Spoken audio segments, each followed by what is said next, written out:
கிருபையினாலே ஆமென். கிறிஸ்துவில் மிகவும் பிரியமானவர்களே, இந்த நாளிலும் இந்த மனமகிழ்ச்சி நாளின் காலை பொழுதுல உங்களை காணொளியின் வழியாக சந்திப்பதில் நான் மிக்க மகிழ்ச்சி அடைகிறேன். ஆண்டவர் நம்மை ஒவ்வொரு நாளும் தம்முடைய கண்மணி போல பாதுகாத்து வழிநடத்தி வருகின்றார். அதை நினைத்து இந்த தியான நேரத்திலே நாம் பங்கெடுப்போம். ஆண்டவர் நம்மை வழி நடத்துவாராக. கண்களை மூடி நாம் ஜெபிப்போம். எங்களை அளவுக்கு அதிகமாய் நேசிக்கிற அன்பு நிறைந்த நல்ல தகப்பனே, நீ தந்திருக்கிற இந்த மனமகிழ்ச்சி நாளுக்காக நாங்கள் உம்மை மனதார துதிக்கிறோம், தோத்தரிக்கிறோம். ஆண்டவரே, காலைதோறும் தம்முடைய புதிய கிருபைகளினாலே எங்களை நிரப்புகின்ற ஆண்டவர், இந்த நாளிலும் தம்முடைய புதிய கிருபைகளினாலே எங்களை நீர் ஆண்டவரை நிரப்பி தம்முடைய அன்பினாலே எங்களை சூழ்ந்து கொள்ளும்படியாக நாங்கள் ஜெபிக்கிறோம். ஆண்டவரே, இப்பொழுதும் இந்த ஆண்டவரே ஜெப நேரத்திலே பங்கெடுக்கிற ஒவ்வொரு பிள்ளைகளையும் ஆண்டவரே நீர் ஆசீர்வதிக்கும்படியாக இந்த பிள்ளைகள் ஆண்டவரே தங்களுடைய சிந்தையை உமக்கு நேராக ஒருமுகப்படுத்த அவர்களுக்கு வேண்டிய கிருபைகளையும் இரக்கங்களையும் ஆண்டவர் நீர் கட்டளிடும்படியாக ஜெபிக்கிறோம். ஆண்டவரே, இந்த ஆண்டவரே ஜெப நேரம் எங்கள் அனைவருக்கும் பயனுள்ளதாய் மாற்றி கொடுக்கும்படியாக ஜெபிக்கிறோம். ஆண்டவரே, பரிசுத்த ஆவியார் ஆண்டவரே எங்களை ஒரு விசை வழி நடத்தும்படியாக ஆட்கொள்ளும்படியாக நாங்கள் ஜெபிக்கிறோம். ஆண்டவரே, என்னை முற்றிலுமாய் தாழ்த்து கொண்டோ வழி நடத்தும்.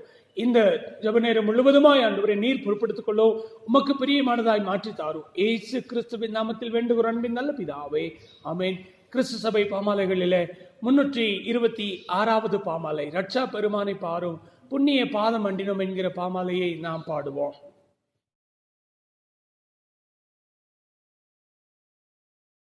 ரட்சா பெருமானை பாரும் புண்ணிய பாதம் அண்டினோம், சுத்தமாக்கி சிறைத்தாரும் தேடி வந்து நிற்கிறோம். இயேசுநாதா, இயேசுநாதா, உந்தன் சொந்தமாயினோம். இயேசுநாதா, இயேசுநாதா, உந்தன் சொந்தமாயினோம்.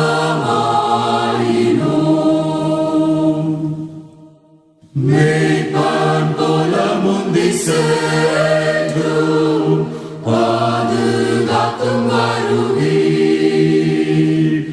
ஜீவ தண்ணீரண்டையேற்றும் இலை பார செய்குவீர். இயேசுநாதா, இயேசுநாதா, நிச்சல் காட்டி போஷிப்பீர். இயேசுநாதா, இயேசுநாதா, நிச்சல் காட்டி போஷிப்பீர். நீதி பார்வை தவறாமல் நேசமாய் நடத்துவீர். மோசம் பயமுமில்லாமல் தங்க செய்து தாங்குவீர். இயேசுநாதா, இயேசுநாதா, ஒரு போதும் கைவிடீர். இயேசுநாதா, இயேசுநாதா, ஒரு போதும் கைவிடீர். ஜீவ கால பரியாதம்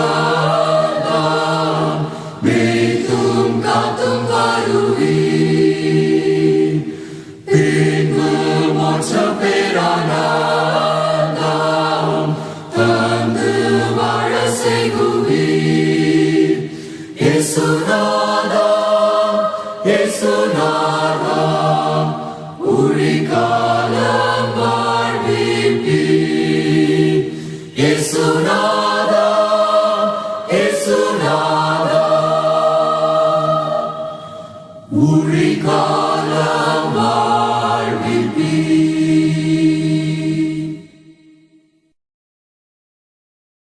ஒரு நிமிடம் நாம் மௌனமாய் இந்த நாளின் காலை பொழுதிலே பரிசுத்த ஆவியார் நம்மை ஆட்கொள்ளும்படியாக, நம்முடைய சிந்தையை அவர் பரிசுத்தப்படுத்தும்படியாக ஆண்டவரை நோக்கி பார்ப்போம். உயிர் தெழுந்த ஆண்டவர் நம்முடைய வாழ்க்கையில ஒவ்வொரு நாளும் உடன் இருக்கின்றாரா என்பதை நாம் சிந்தித்து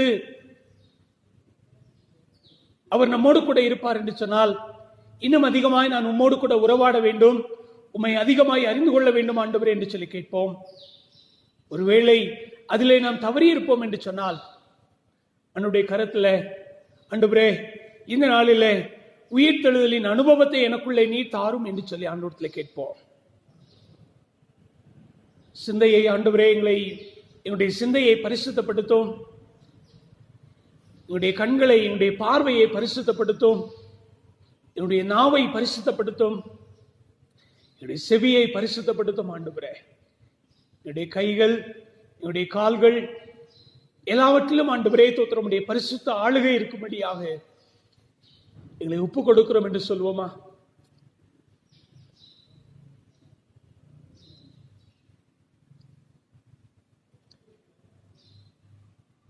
ஆண்டவர் அவருடைய வசனம் சொல்லுகிறது, என்னிடத்தில் வருகிறவர்களை நான் புறம்பே தள்ளுவதில்லை என்று சொல்லி. நாம் நம்முடைய பாவங்களை அறிக்கையிட்டால், நம்முடைய பாவங்களை மன்னித்து எல்லா அநியாயத்தையும் நீக்கி நம்மை சுத்திகரிப்பதற்கு அவர் உண்மையுள்ளவராய் இருக்கிறார் என்று சொல்லி வசனம் சொல்லுகிறது. இந்த நேரத்தில் ஆண்டவருடைய கருத்தில் அர்ப்பணித்து என்னை ஒரு விசை பரிசுத்தப்படுத்தி ஆசீர்வதியும் ஆண்டவரே என்று சொல்லி ஆண்டவரிடத்தில் கேட்போம்.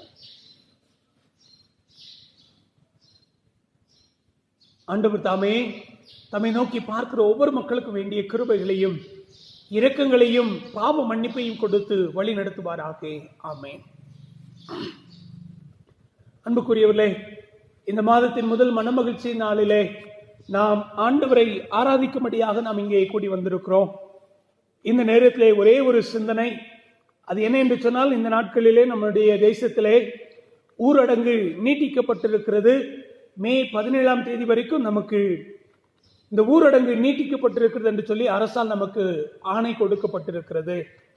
இந்த காலகட்டத்தில் நம்மால இயன்ற வரைக்கும் நமக்கு அருகிலே இருக்கிற ஏழை எளிய மக்களுக்காக, குறிப்பாக உணவில்லாமல் கஷ்டப்படுகிற மக்களுக்கு நாம் உதவி செய்ய அழைக்கப்படுகிறோம். கிறிஸ்து நமக்கு எவ்வளவோ ஆசீர்வாதங்களை தந்திருக்கிறார். அந்த ஆசீர்வாதங்களை இல்லாத மக்களோடு கூட நாம் பகிர்ந்து கொள்வோம் என்று சொன்னால், மெய்யாகவே ஆண்டவர் இன்னும் நம்மை ஆசீர்வதிப்பார், நம் வழியாக அவருடைய நாமம் மகிமைப்படும் என்பதில் எந்த ஒரு சந்தேகமும் இல்லை. ஆண்டவருடைய வசனம் சொல்லுகிறது, ஏழைக்கு இறங்குகிறவர் கர்த்தருக்கு கடன் கொடுக்கிறார் என்று சொல்லி. அதே வசனம் இன்னொரு வசனம் சொல்லுகிறது, இந்த சிறியரில் ஒருவருக்கு எதை செய்தீர்களோ அதை எனக்கே செய்தீர்கள் என்று சொல்லி சொல்லப்பட்டிருக்கிறது. எனவே அந்த வசனங்களை ஆண்டவருடைய சீடர்களாய் நாம் நடைமுறைப்படுத்த அழைக்கப்படுகிறோம். ஆண்டவர் தாமே நமக்கு அப்படிப்பட்ட கிருபைகளை கொடுத்து வழி நடத்துவாராக. இந்த நாளிலும் நாம் சிந்திக்கும்படியாக நமக்கு கொடுக்கப்பட்டிருக்கிற தலைப்பு, அன்றாட வாழ்வில் கிறிஸ்துவுடன், உயிர்த்த கிறிஸ்துவுடன் ஒன்றிணைதல் என்று சொல்லி நமக்கு கொடுக்கப்பட்டிருக்கிறது.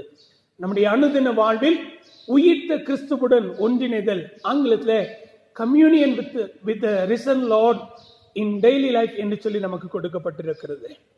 அன்புக்குரியவர்களே, இன்றைக்கு பல்சமய சூழலிலே நாம் வாழ்ந்து கொண்டிருக்கிறோம். நம்முடைய நம்பிக்கை மாத்திரமல்ல, மற்ற நம்பிக்கையும் நாம் சற்று பார்க்கும்படியாக, சிந்திக்கும்படியாக ஆண்டவர் நம்மை அழைக்கிறார். குறிப்பாக மற்ற சமய நம்பிக்கைகளிலே கடவுள் எங்கே இருக்கிறார் என்கிற ஒரு கேள்வியை கேட்டோம் என்று சொன்னால், அவர்கள் எளிதாய் சொல்லுகின்ற ஒரு காரியம், கடவுள் தூணிலும் இருக்கிறார், துரும்பிலும் இருக்கிறார் என்று சொல்லி.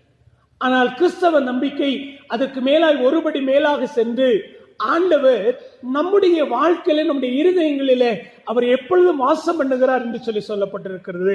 அப்போஸ்தலனாகிய பவுல் கொரிந்து திருச்சபைக்கு எழுதும் பொழுது 1 கொரிந்தியர் 3ஆம் அதிகாரத்திலே அங்கே 15, 16, 17ஆம் வசனங்களிலே நாம் பார்த்தோம் என்று சொன்னால், அங்கே வசனம் சொல்லுகிறது, கடவுளுடைய ஆவி உங்களில் வாசமாய் இருக்கிறது என்று நீங்கள் அறியாது இருக்கிறீர்களா என்று சொல்லி வசனம் சொல்லப்பட்டிருக்கிறது.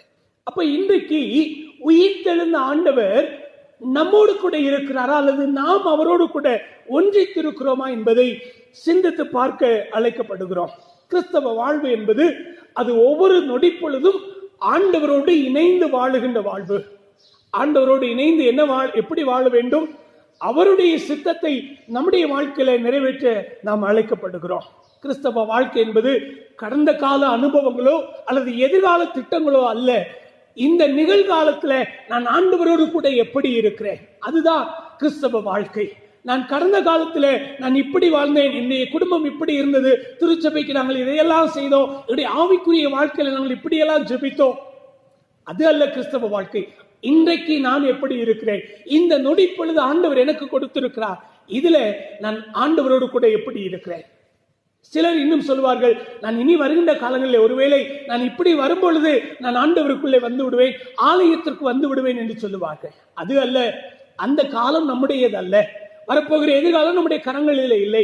நிகழ்காலம், இந்த நொடி, இந்த நிமிடம் நமக்கு ஆண்டவரால் கொடுக்கப்பட்டிருக்கிறது. இந்த நிமிடத்தில் நாம் எப்படி வாழ்ந்து கொண்டிருக்கிறோம் என்பதை யோசித்து பார்க்க அழைக்கப்படுகிறோம்.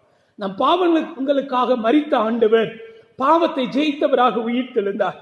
அந்த வெற்றியை நம்முடைய வாழ்வில நமக்கு சொந்தமாக்கி கொள்ள ஆண்டவர் நம்மை அழைக்கிறார். சங்கீதக்காரராகிய தாவீது சொல்லுகிறார் 23ஆம் சங்கீதத்திலே, அங்கே 4வது வசனத்திலே வசனம் இவ்விதமாய் சொல்லுகிறது, தேவரீர் என்னோடு கூட இருக்கிறீர். அப்படி என்றால் கடந்த காலத்தில் ஆண்டவரே என்னோடு கூட இருந்தி எதிர்காலத்தில் என்னோடு கூட இருப்பீர் என்று அவர் சொல்வதற்கு மாறாக, இப்பொழுது என்னோடு கூட இருக்கிறீர், இந்த நேரத்தில் எனக்கு எந்த காரியம் வந்தாலும் எந்த போராட்டங்கள் வந்தாலும் நான் உம்முடைய பலத்தோடு மேற்கொள்வேன் என்று சொல்லி அங்கே தாவீது சொல்லுகிறார். அன்புக்குரியவர்களே, அது மாத்திரமல்ல, வாழ்விலும் தாழ்விலும் ஆண்டவர் உடன் இருக்கிறார்.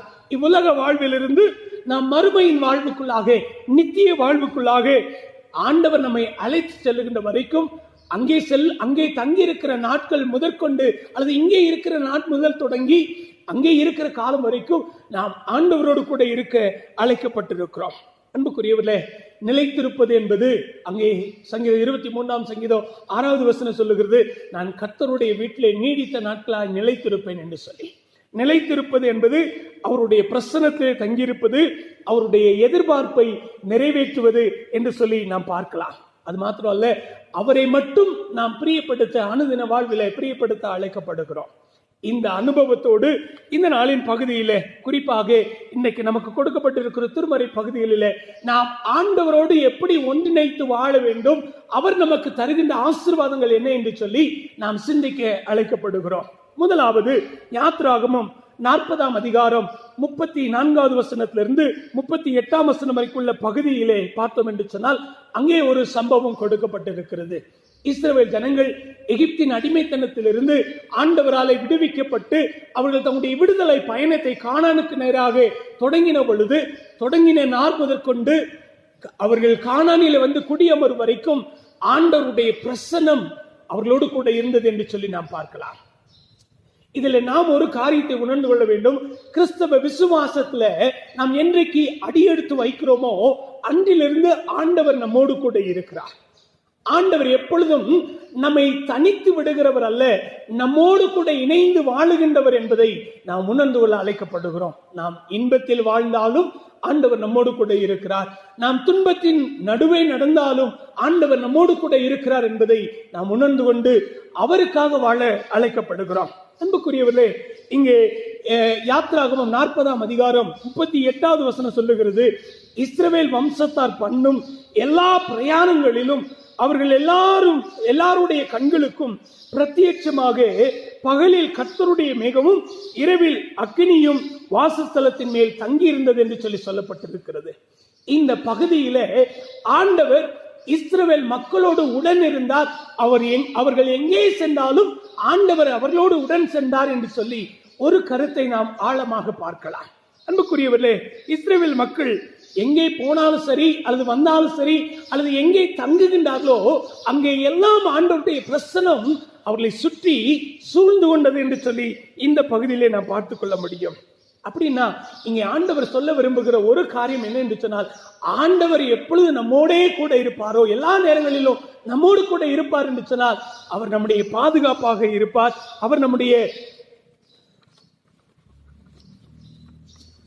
நம்முடைய வழிகாட்டியாக, அவர் நமக்கு அடையாளம் கொடுப்பவராக இருப்பார் என்று சொல்லி இந்த பகுதியிலே நாம் பார்க்க முடியும். அன்புக்குரியவர்களே, ஆண்டவர் இஸ்ரவேல் மக்களுடைய பாதுகாப்பு என்று சொன்னால் அவருடைய பயணங்களிலே, அவர்கள் வசிக்கின்ற இடங்களிலே அவர் எப்பொழுதும் பாதுகாப்பாக இருந்தார். வசனம் சொல்லுகிறது, பகலிலே மேகஸ்தம்பமாக ஆண்டவர் உடன் இருந்தார், இரவிலே அக்னி ஸ்தம்பமாக இருந்தார் என்று சொல்லி. அது மாத்திரமல்ல, இந்த பகுதியிலே பார்த்தோம் என்று சொன்னால் 34வது வசனத்துல, அப்பொழுது ஒரு மேகம் ஆசரிப்பு கூடாரத்தை மூடினது, கர்த்தருடைய மகிமை வாசஸ்தலத்தை நிரப்பிற்று என்று சொல்லி சொல்லப்பட்டிருக்கிறது. இந்த இஸ்ரவேல் தேசம் அல்லது இஸ்ரவேல் மக்கள் எங்கெல்லாம் செல்லுகின்றார்களோ அவர்களோடு கூட ஆசரிப்பு கூடாரத்தின் அடையாளமாக உடன்படிக்கை பெட்டி அங்கே அவர்களோடு கூட சென்றது. அப்ப இந்த உடன்படிக்கை பெட்டி எங்கெல்லாம் போய் அவர்கள் தங்குகின்றார்களோ அல்லது இளைப்பாறுகின்ற நேரத்தில் அவர்களுடைய அடையாளமாக அல்லது அவர்கள் மத்தியில் ஆண்டவர் இருக்கிறார் என்பதனுடைய வெளிப்பாடாக இந்த வாசஸ்தலத்தை, ஆசரிப்பு கூடாரத்தை கர்த்தருடைய மகிமை நிரப்பிட்டு, அப்படி நான் என்ன அர்த்தம், ஆண்டவர் அவருடைய பயணங்களிலே மாத்திரமல்ல தங்குகின்ற இடத்திலும் ஆண்டவர் அவர்களோடு உடன் இருக்கிறார் என்கிற ஒரு மிகப்பெரிய ஆழமான கருத்தை இங்கே இந்த பகுதி நமக்கு சொல்லுகின்றது.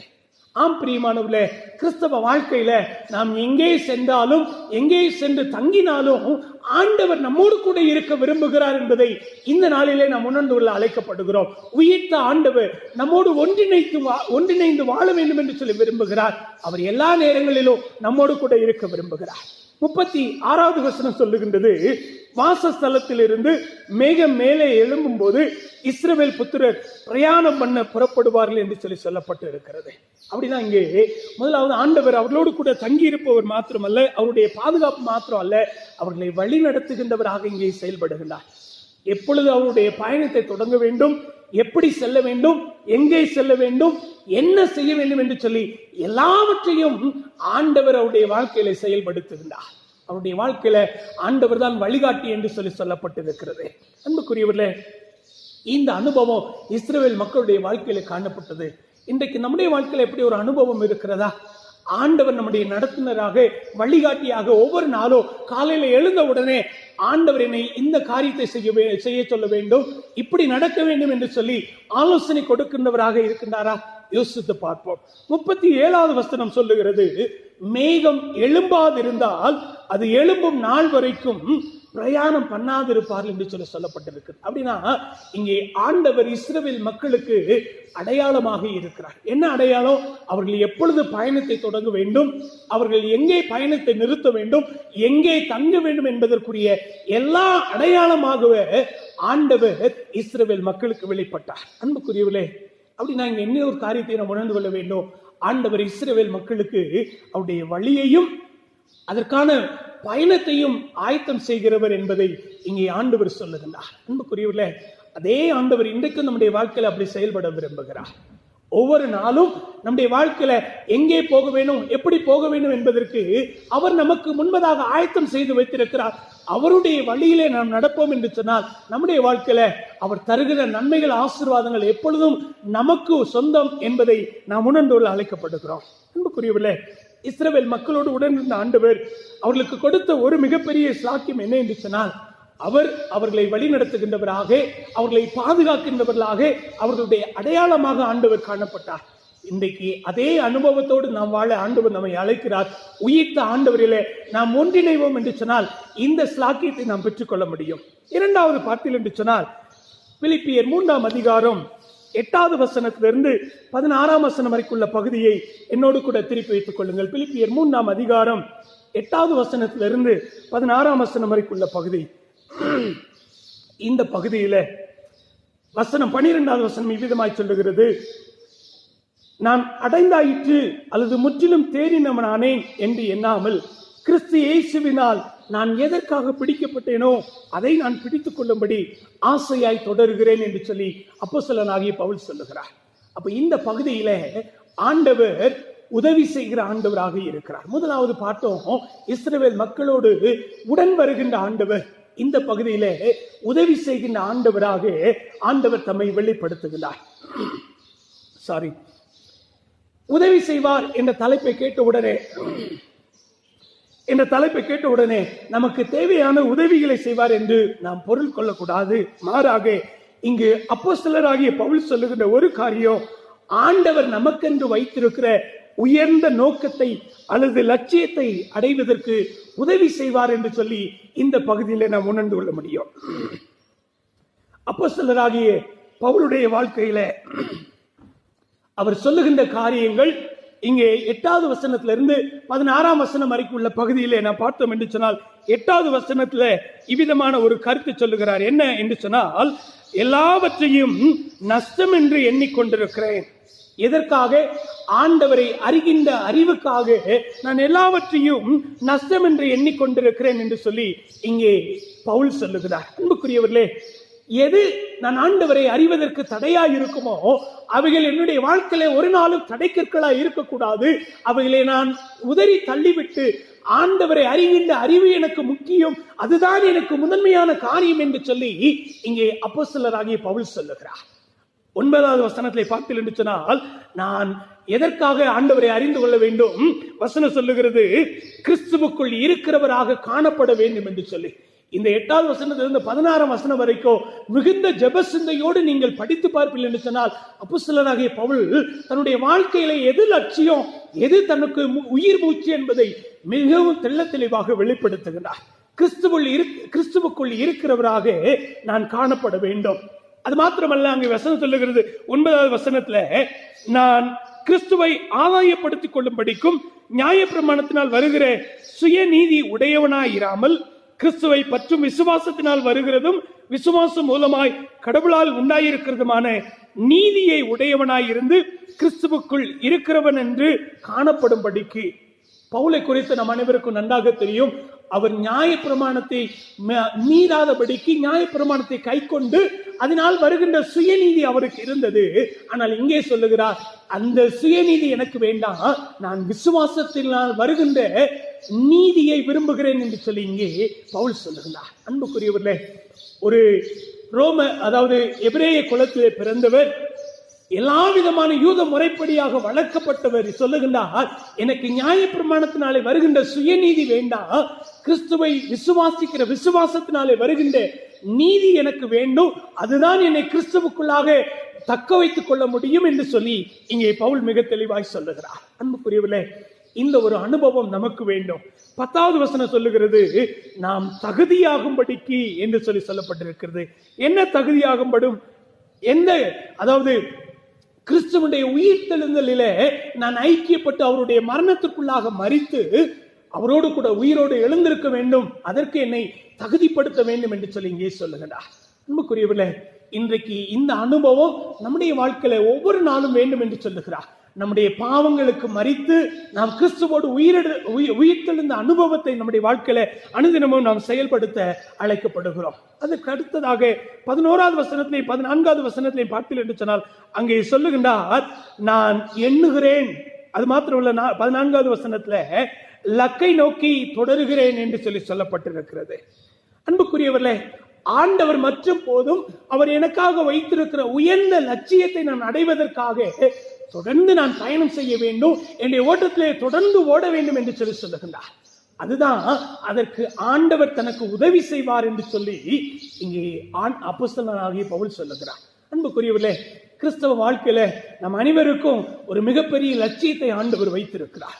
அந்த லட்சியத்தை நாம் அறிந்து கொள்வோம் என்று சொன்னால், மற்ற எல்லா காரியங்களையும் நாம் உதறி தள்ளிவிட்டு எனக்காக ஆண்டவர் வைத்திருக்கிற அந்த உயர்ந்த லட்சியத்தை நாம் அடைவதற்கு, அதை நோக்கி ஓடுவதற்கு ஆண்டவர் நமக்கு உதவி செய்வார் என்று சொல்லி இங்கே வசனம் சொல்லுகிறது. 12வது வசனத்துல எங்கே பாட்டு நினைச்சனால், நான் எதற்காக பிடிக்கப்பட்டேனோ என்று சொல்லுகிறார். ஆண்டவர் மிக தெளிவாய் சொன்னார், அப்போஸ்தலராகிய பவுல் கிறிஸ்துவை அறிந்து கொள்வது அல்லது சொந்த இரட்சகராக ஏற்றுக்கொள்ளும் பொழுது இந்த மனிதர் என் நிமித்தமாக இஸ்ரவேல் அல்லாத மக்கள் மத்தியில அவர் பாடுபட வேண்டும் என்று சொல்லி, அந்த பாடுபடுதலினுடைய வாழ்க்கையில இங்கே அப்போஸ்தலராகிய பவுல் ஆண்டவரை பின்பற்றுகின்ற அந்த ஓட்டத்தை தொடர்ந்து ஓடிக்கொண்டிருக்கிறார் என்று சொல்லி இங்கே சொல்லப்பட்டிருக்கிறது. 13வது வசனம் சொல்லுகிறது, நான் முன்னானவைகளை நாடுகிறேன், பின்னானவைகளை குறித்து நான் என்ன செய்யவில்லை, அவைகளை மறந்துவிட்டு முன்னானவைகளை குறித்து நாடுகிறேன் என்று சொல்லி இங்கே பவுல் சொல்லுகிறார். நான் ஏற்கனவே சொன்னேன் இந்த அருளுரையின் தொடக்கத்துல, கிறிஸ்தவ வாழ்க்கை என்பது கடந்த கால அனுபவங்கள் அல்ல, நிகழ்காலத்திலே நமக்கு என்ன நடக்க போகிறது, நாம் என்ன எப்படியாக ஓடிக்கொண்டிருக்கிறோம், அதை வைத்து எதிர்காலத்தில் நடக்க இருக்கிற காரியங்களுக்கு நாம் விசுவாச வாழ்க்கையிலே தொடர்ந்து ஓட அழைக்கப்படுகிறோம். அதனால்தான் நீங்க சொல்லுகிறார், பின்னானவைகளை மறந்து முன்னானவைகளை நான் நாடுகிறேன் என்று சொல்லுகின்றார். கிறிஸ்தவ வாழ்க்கையில நமக்கு கடந்த காலத்தில் எப்படிப்பட்ட அனுபவங்கள் இருந்தது, அவைகள் எல்லாம் மறந்து நமக்கு முன்பதாக இருக்கிற உயர்ந்த லட்சியத்தை அடைவதற்கு நாம் நாடி ஓட வேண்டும் என்று சொல்லி இங்கே பவுல் சொல்லுகிறார். அது மாத்திரமல்ல, இப்படிப்பட்ட உயர்ந்த லட்சியத்தை கொண்டிருக்கிறவர்களுக்கு 15வது வசனம் 16வது வசனம் சொல்லுகிறது, அவர்களுக்குள்ளே ஒரே சிந்தை இருக்கும் என்று சொல்லி. என்ன சிந்தை? அது கிறிஸ்துவனுடைய சிந்தை, பொறுப்புகளை நிறைவேற்றுகின்ற சிந்தை, அனைவரையும் சரிசமமாய் நேசிக்கிற சிந்தையை ஆண்டவர் அவர்களுக்கு கொடுப்பார் என்று சொல்லி மிக தெளிவாக சொல்லுகிறார். அன்புக்குரியவர்களே, இவை அனைத்தும் அப்போஸ்தலராகிய பவுலின் வழியாக நமக்கு ஒரு அனுபவமாக இங்கே கொடுக்கப்பட்டிருக்கிறது. நாமும் நமக்கென்று வைத்திருக்கிற நோக்கத்தை அடைவதற்கு ஆண்டவர் நமக்கு உதவி செய்வார். அப்படிப்பட்ட கிருபைகளை ஆண்டவர் கொடுப்பார் என்பது எந்த ஒரு சந்தேகமும் இல்லை. மூன்றாவது பாட்டில் என்று சொன்னால், இங்கே நமக்கு கொடுக்கப்பட்டிருக்கிற நற்செய்தி பகுதி, அது லூக்கா 24ஆம் அதிகாரம் 13வது வசனத்திலிருந்து 33ஆம் வசனம் வரைக்கும் உள்ள பகுதியை கொடுக்கப்பட்டிருக்கிறது. இந்த பகுதியிலே பார்த்தோம் என்று சொன்னால், ஆண்டவர் தம்முடைய சீடர்களை உணர்வடைய செய்கிறார். முதலாவது பார்த்தோம், இஸ்ரவேல் மக்களோடு உடன் வந்த ஆண்டவர். இரண்டாவது, அப்போஸ்தலராகிய பவுலுடைய வாழ்க்கையின் வழியாக உயர்ந்த லட்சியத்தை அடைவதற்கு உதவி செய்கிற ஆண்டவர். மூன்றாவது, அவரையும் அவருடைய வசனங்களையும் அறிந்து கொள்வதற்கு ஆண்டவர் உணர்வடைய செய்கிறார் என்று சொல்லி இந்த பகுதி சொல்லுகிறது. அன்புக்குரியவர்களே, ஆண்டவர் இயேசு சொன்ன வார்த்தைகள் எல்லாவற்றையும் அவர் நிறைவேற்றினார். குறிப்பாக இந்த உலகத்திலே வாழும் பொழுது தான் இந்த உலகத்தின் மனுமக்களுடைய பாவத்திற்காக மரிக்க வேண்டும், பாடுகள் பட்டு மரிக்க வேண்டும், 3ஆம் நாளிலே நான் மரணத்தை ஜெயித்தவராக உயிர்த்தெழ வேண்டும் என்று சொல்லி ஆண்டவர் சொன்னார். அதை தம்முடைய வாழ்க்கையின் அனுபவத்திலே அதை நிறைவேற்றி முடித்தார். ஆனால் அதை அவரோடு கூட இருந்த சீடர்கள் பல நேரங்களிலே அவர்களாலே நம்ப முடியவில்லை. ஆண்டவர் இயேசு உயிர்த்தெழுந்தார். முதலாவது அங்கே கல்லறையை நோக்கி சென்ற பெண்களுக்கு ஆண்டவர் தம்மை வெளிப்படுத்தினார். அதை பார்த்த மக்கள், குறிப்பாக பெண்கள், சீடர்களிடத்தில் வந்து அறிவித்தார்கள். அந்த சீடர்கள் இருந்து 2-3 பேர் போய் அங்கே போய் கல்லறையை பார்த்து ஆண்டவர் இல்லை, அவர் உயிர்த்தெழுந்தார் என்பதை அறிந்து கொண்டார்கள். ஆனாலும் இங்கே மீண்டுமாக இந்த ஆண்டவருடைய சீடர்களுடைய அவிசுவாசத்தை வெளிப்படுத்துகின்ற ஒரு நிகழ்வு இங்கே சொல்லப்பட்டிருக்கிறது. அன்றைக்கு குறிப்பாக 13வது வசனம் சொல்லுகிறது, அன்றைய தினமே அவர்களில் 2 பேர் எருசலேமுக்கு 7 அல்லது 8 மைல் தூரமான எம்மாவு என்னும் கிராமத்துக்கு போனார்கள் என்று சொல்லப்பட்டிருக்கிறது. அன்புக்குரியவர்களே, உயிர்த்தெழுந்த ஆண்டவர் இந்த நிகழ்வில் 2 சீடர்களோடு கூட எம்மாவு செல்லுகின்ற உடன் பயணியாக அவர்களோடு கூட பயணிக்கிறார். அப்படி பயணிக்கும் பொழுது என்ன நடக்கிறது, அவர்கள் என்ன பேசுகிறார்கள் என்று சொல்லி ஆண்டவர் கவனிக்கிறார்.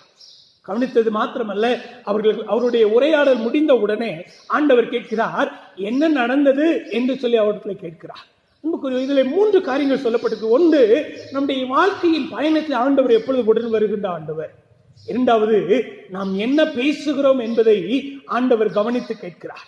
மூன்றாவது, நாம் அவரை எப்படி அறிந்து வைத்திருக்கிறோம் என்பதை நம் வாயின் சொற்கள் வழியாக அவர் அறிந்து கொள்ள வேண்டும் என்று சொல்லி இங்கே விரும்புகிறார்.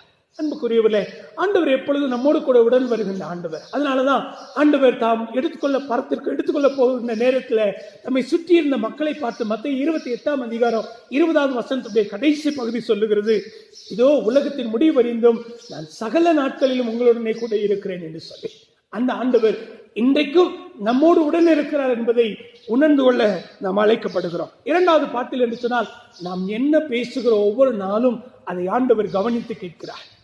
அநேகருடைய இல்லங்களிலே பார்த்தோம் என்று சொன்னால் ஒரு வார்த்தை போடப்பட்டிருக்கிறதோ, ஆண்டவர் ஒரு சைலண்ட் லிசனர் என்று சொல்லி போடப்பட்டிருக்கும். அன்புக்குரியவர்களே, அது உண்மைதான். நம்முடைய வாழ்க்கையில நாம் என்ன பேசுகிறோம், என்ன சிந்திக்கிறோம் என்பதை ஆண்டவர் எப்பொழுதுமே அதை கவனித்துக் கொண்டிருக்கிறார் என்கிற ஒரு சிந்தையை நாம் பெற்றுக்கொள்ள நாம் அழைக்கப்படுகிறோம். 3வது பாத்தில் என்று சொன்னால், இந்த உலக வாழ்க்கையில கிறிஸ்தவ விசுவாசத்தின்படியாய் வளர்க்கப்பட்டிருக்கிற நாம், கிறிஸ்தவ விசுவாசத்தை வெளிப்படுத்தும்படியாக அழைக்கப்பட்டிருக்கிற நாம் ஆண்டவரை எப்படி அறிந்து வைத்திருக்கிறோம் என்பதை ஆண்டவர் நாம் வாயின் வழியாக அறிந்து கொள்ள அழைக்கப்படுகிறார். அன்புக்குரியவர்களே, இங்கே 2 சீடர்களை பார்த்தீர்கள் என்று சொன்னால் ஆண்டவரை அறிந்தவர்கள் தான். ஆனால் இப்பொழுது அவர்கள் தம்முடைய விரக்தியை வெளிப்படுத்துவார்கள். என்ன விரக்தியை வெளிப்படுத்துகிறார்கள்? என்ன, ஆண்டவர் இஸ்ரவேலை மீட்பார் என்று சொல்லி நம்பி இருந்தோம். இதுல ஒரு தவறு என்ன என்று சொன்னால், ஆண்டவர் மீது தம்முடைய எதிர்பார்ப்பை வைத்தார்கள். அந்த எதிர்பார்ப்பு நிறைவேறவில்லை என்று சொன்ன உடனே அவர்களுக்குள்ளே விரக்தி ஏற்படுகின்றது. அன்புக்குரியவர்களே, ஆண்டவர் அவருடைய சித்தத்தின்படியாக இந்த உலகத்திற்கு வந்தார், வாழ்ந்தார், மனுமக்களுடைய பாவத்துக்காக பாடுகள் பட்டு மரித்து உயிர்த்தெழுந்தார். இன்றைக்கு பல நேரங்களிலே நாமும் கூட நம்முடைய எதிர்பார்ப்பு நிறைவேற வேண்டும் என்று சொல்லி ஆண்டவரை நோக்கி பார்க்கிறோம். அந்த எதிர்பார்ப்பு நிறைவேறவில்லை என்று சொன்னால் நமக்குள்ளே விரக்தி ஏற்படுகிறது. அது அல்ல, நாம் ஆண்டவருடைய சித்தத்தை அறிந்து செயல்பட ஆண்டவர் நம்மை அழைக்கின்றார். அன்புக்குரியவர்களே, இங்கே அது மாத்திரமல்ல, இன்னும் சில காரியங்கள் நடைபெறுகின்றது. இவர்கள் ஆண்டவர் அவர்களோடு கூட உடன் வருகின்றார், அதை அவர்களாலே உணர்ந்து கொள்ள முடியவில்லை. 25வது வசனத்திலிருந்து 27ஆம் வசனம் வரைக்கும் பார்த்தீர்கள் என்று சொன்னால் அங்கே வசனம் சொல்லுகிறது, ஆண்டவர் அவர்களுக்கு வேத வசனங்களை சுட்டி காட்டினார் என்று சொல்லப்பட்டது. அப்படின்னா அங்கே ஒரு வேத பாட வகுப்பையே ஆண்டவர் நடத்தி இருக்கிறார். என்ன வேத பாட வகுப்பு? ஒருவேளை வேத அறிஞர்கள் சொல்லுகிறார்கள், ஆதியாகமம் 3ஆம் அதிகாரத்திலே நடைபெற்ற அந்த நிகழ்வில் இருந்து ஆபிரகாம் தம்முடைய ஒரே பேரான குமாரனை ஈசாக்கை பலியிடுவதற்கு இப்படி பழைய ஏற்பாட்டிலே தன்னை குறித்து சொன்ன ஒவ்வொரு காரியங்களையும் ஆண்டவர் அவர்களோடு கூட விவாதித்து இருக்க வேண்டும் அல்லது விளக்கி காட்டி இருக்க வேண்டும் என்று சொல்லுகிறார்கள். இப்படி எல்லாம் சொன்னாலும் இன்னும் இந்த சீடர்கள் ஆண்டவரை உணர்ந்து கொள்ள முடியவில்லை, ஆண்டவரை கண்டுகொள்ள முடியவில்லை. அப்ப என்ன நடக்கிறது? மறுபடியும் ஒருபடி மேலே சென்று ஆண்டவர் எப்பொழுதும் வழக்கமாய் செய்கிற இந்த அப்பம் பிடுகின்ற நிகழ்வை அங்கே நடத்துகின்றார். அப்படி அப்பம் பிடுகின்ற நிகழ்விலே அங்கே வசனம் சொல்லுகிறது, 31வது வசனம், அப்பொழுது அவருடைய கண்கள் திறக்கப்பட்டு அவரை அறிந்தார்கள், உடனே அவர் அவர்களுக்கு மறைந்து போனார் என்று சொல்லப்பட்டிருக்கிறது. எத்தனையோ வாய்ப்புகளை ஆண்டவர் கொடுத்தார். அப்பொழுதெல்லாம் இந்த சீடர்கள் ஆண்டவரை அறிந்து கொள்ளவில்லை, உணர்ந்து கொள்ளவில்லை. எப்பொழுது அவர்கள் உணர்ந்து கொண்டார்களோ அப்பொழுதே அவர் அவருடைய கண்களை விட்டு மறைந்து போனார் என்று சொல்லப்பட்டிருக்கிறது. அன்புக்குரியவர்களே, கிறிஸ்தவ வாழ்க்கையில அனுதினமும் நாம் ஆண்டவரை உணர்ந்து கொள்ள அழைக்கப்படுகிறோம். அப்படி உணர்ந்து கொள்வோம் என்று சொன்னால் அந்த உணர்ந்த காரியத்தை நாம் பிறருக்கு அறிவிக்க அழைக்கப்படுகிறோம்.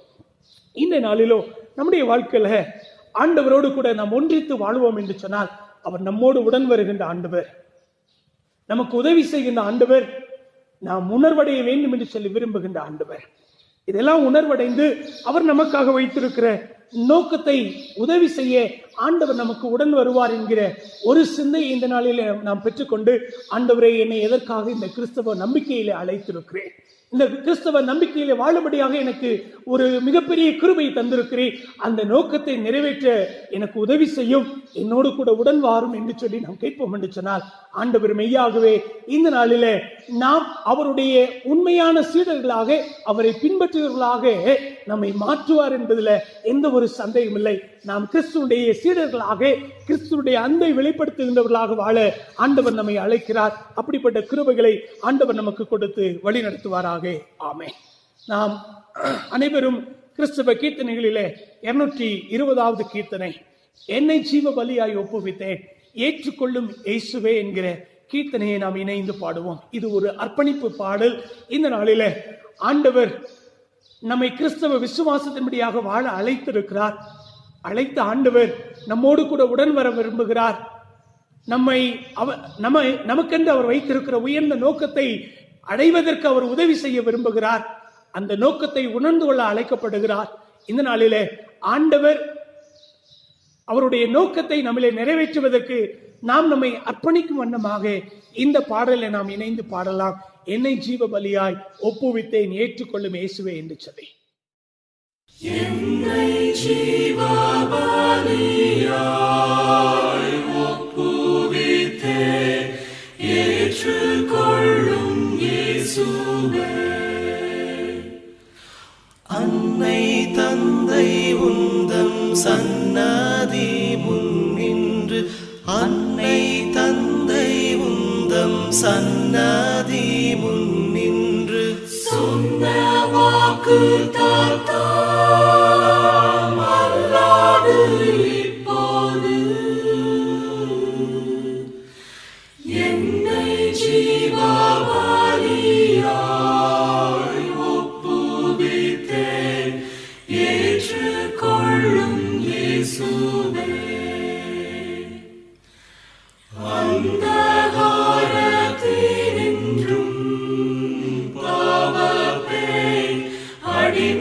தனத்தினின்றும் சொந்தரத கிரயத்தாலனை மீட்ட சொந்தரத கிரயத்தாலனை மீட்ட என்னையே உந்தனோக்கிதோ படைக்கிறேன். என்னை ஜீவபலியாய் ஒப்புவித்தேன். ஏற்றுக்கொள்ளும் இயேசுவே. பிரியமானவர்களே, இந்த நாளிலே நம் ஆண்டவருடைய கரத்திலே நம்மை அர்ப்பணித்து ஜெபிப்போமா? கண்களை மூடி நாம் ஜெபிக்கலாம். உயிர்த்தெழுந்த ஆண்டவர் ஒவ்வொரு நாளும் நம்மோடு வாசம் பண்ண விரும்புகிறார், நம்மோடு உடன் வர விரும்புகிறார். நமக்கென்று வைத்திருக்கிற நோக்கத்தை உணர்ந்து கொள்ளவும் அதை அடைவதற்கு உதவி செய்யவும் ஆண்டவர் விரும்புகிறார். கிறிஸ்தவ வாழ்வு என்பது அது அனுதினமும் கிறிஸ்துவோடு இணைந்து வாழுகின்ற வாழ்வு. இந்த நேரத்தில் நான் அனுதினமும் உம்மோடு கூட இணைந்திருக்கிறேனா என்பதை நாம் சிந்தித்து பார்ப்போமா? ஆண்டவருடைய கரத்திலே நம்மை அர்ப்பணிப்போம். கிறிஸ்தவ விசுவாசத்திலே நாம் எந்த அளவுக்கு வளர்ந்திருக்கிறோம், ஆண்டவரோடு ஒன்றித்திருக்கிறோம் என்பதை ஆண்டவரே எனக்கு வெளிப்படுத்தும் என்று சொல்லி கேட்போம். இந்த நாட்களிலே ஏழை எளிய ஜனங்களுக்கு நம்மால இயன்ற உதவிகளை செய்ய ஆண்டவர் நம்மை கிறிஸ்தவ விசுவாசத்தில் அழைத்திருக்கிறார். நம்முடைய சுய பெருமைகளை பேசாதபடிக்கு, சொந்த விரோதங்களை வைத்து பிறரை பழி போடுகின்ற, பிறரை தூற்றுகின்ற, பிறரை அவமானமாக இழிவாக எண்ணுகிற அந்த சிந்தையை களைந்து போட்டு கிறிஸ்துவனுடைய சிந்தை நம் அனைவரையும் சரிசமமாய் நேசிக்கிற, சரிசமமாய் ஏற்றுக்கொள்ளுகிற சிந்தையை நாம் பெற்றுக்கொள்வோமா?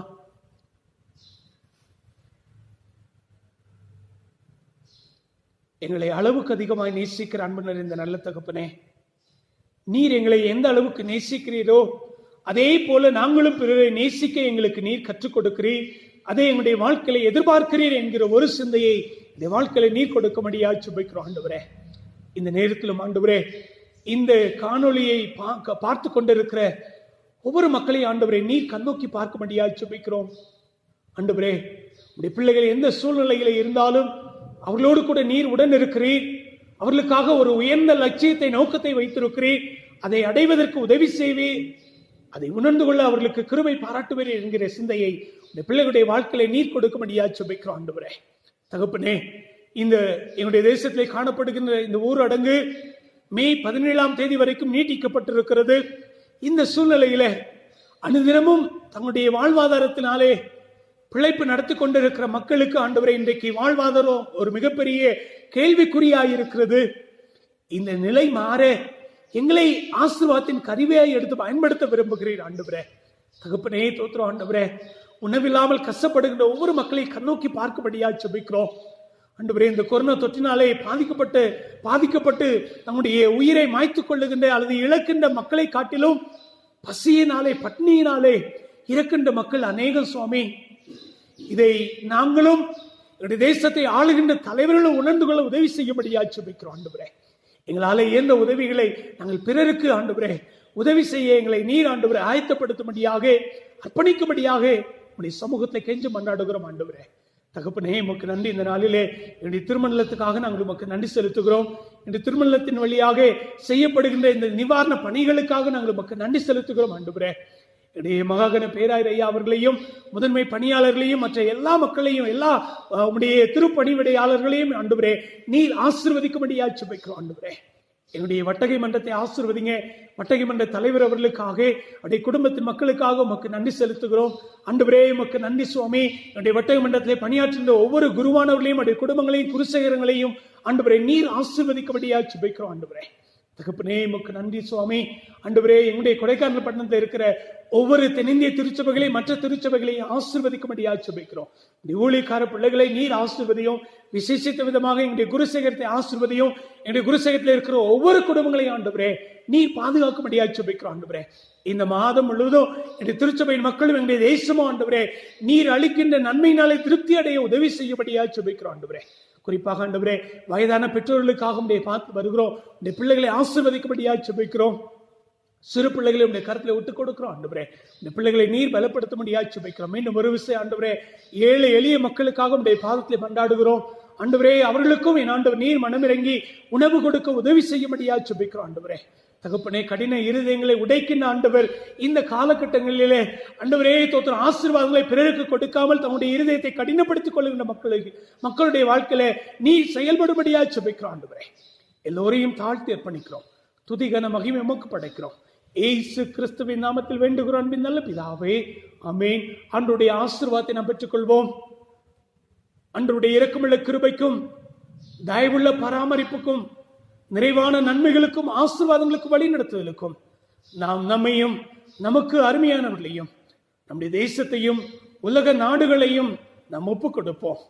நம்முடைய ஆண்டவராகிய இயேசு கிறிஸ்துவின் கிருபையும் பிதாவாகிய கடவுளுடைய அன்பும் தூய ஆவியுடைய வல்லத்து பாதுகாப்பும் ஆசீர்வாதம் அரவணைப்போம் நம் அனைவரோடு கூட இன்னும் சதா காலம் தங்கி நிலைத்திருப்பதாக.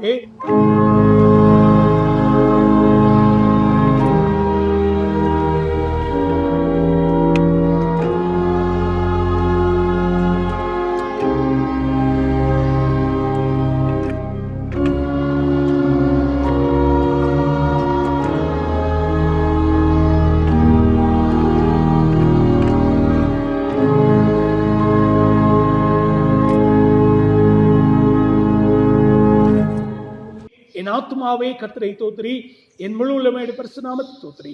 என் ஆத்துமாவே கர்த்தரை தோத்திரி, கர்த்தர் செய்த சகல உபகாரங்களை மறவாதே. ஆமென். கர்த்தர் உங்களை ஆசீர்வதித்து வழி நடத்துவாராக. ஆமென்.